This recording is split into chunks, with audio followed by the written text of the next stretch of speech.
All right, let's start with some simple examples of what I was talking about before. Let's just take a regular C chord. And with a C chord, remember the triad is a root third fifth. It's C, E, and G. And every one of these fingers I'm putting down, or one of the open strings, will be a C, E, or G. If you examined it, that's a C, that's an E. The third string open is a G. That's another C, so I've doubled my root. And my first string open here is an E, and that's an E, and the first string opens an E, so I've doubled my third.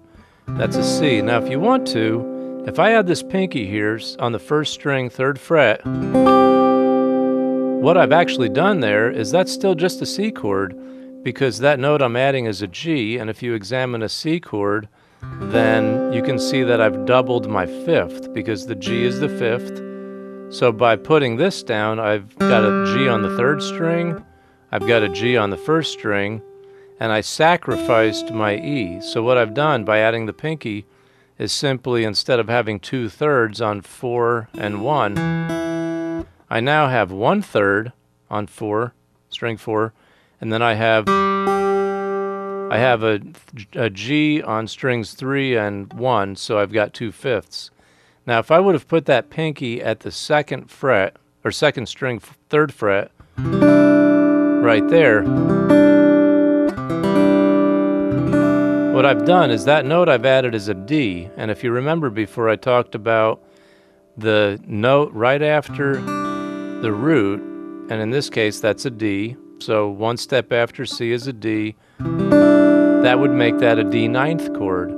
Now if I would have put that pinky on my third string, third fret, right there, what I've done is I'm adding a B flat.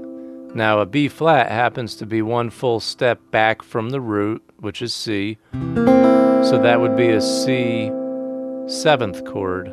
If I would have added it up here, that's make it a B, that would only be a half step back. That would make it a C major seventh. And then if I put it on the fourth string, third fret, like that, then what's happened is this note is an F, and if you look at the triad, you have a C, E, G for your root third fifth, and F happens to be the fourth, so that's a C suspended. So as you can see, from just playing a C chord, I put my pinky on the first string, I've got a C chord with a doubled fifth. I put my pinky on the second string, there's my ninth chord. If I put it on the third fret, third string, that's a C seventh. If I put it on the fourth fret, that's a C major seventh. If I put it on the fourth string, then I've got a C suspended, okay?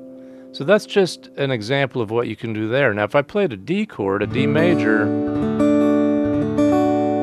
you'll see I have the four notes there. Fourth string is a D, the third string here is an A, the second string is a D, so I've doubled my root already, and then my first string, that happens to be my third, so I have a D, F sharp, A, so I've satisfied that. Now a lot of times you're okay with your fourth string being the root. You want to have your root in the bass. If you took a look at your fifth string, that's an A. Now that happens to be the fifth, and I believe I remember hearing that you prefer not having a third in the bass, but a fifth in the bass is okay, which is why you'll see in some cases that I was allowing for that fifth string to be strummed.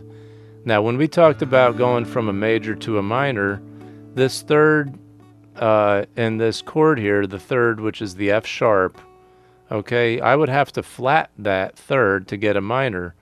Now that would be kind of hard to move this finger back to here with them in place here and here. So I have to refinger this. This one is fine.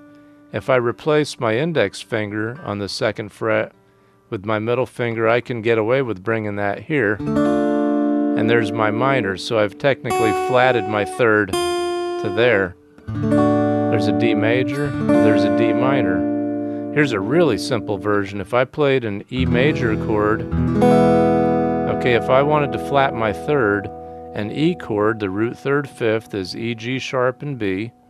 I flat my third, which is the G sharp, make it a G. This note is my G sharp. If I lift it, that's my E minor. So there's a major and there's an E minor. All right? And then if it turns out I want to make a seventh, if you look at the E chord, okay, one step back from an E is a D. And so if I add this note here, this D, that's an E seventh chord. And if I play it the regular way, and if instead I lifted my third finger, my fourth string is open now, and that's another way to grit the D. So that's another E seventh. So both that and that are E sevenths. Now we talked about a shape before, a C ninth. C sharp ninth, D ninth, D sharp ninth, E ninth. That's how that works. I think that might be enough for you to go on right now. So see what you can do about finding some majors, minors, sevenths. I'll give you one last one. Here's an A major chord. This third string is an A right there. And if I go a half step back from my root, I get a major seventh. And that's an A major seventh. If I would have gone a full step back and lifted it, I would get a major, I would just get a seventh. So this would be an A major seventh, and A seventh. And let's see what you can do with that. So good luck. Try and run around the neck and find some chord sequences. You can make and construct your own chords. You could take the key of, or a chord like a D, find a D, F sharp, and A anywhere on the neck, put it down, and then see if you can find some notes to add and subtract, and experiment, because it really comes from the hard work you put in. Have some fun with chords now.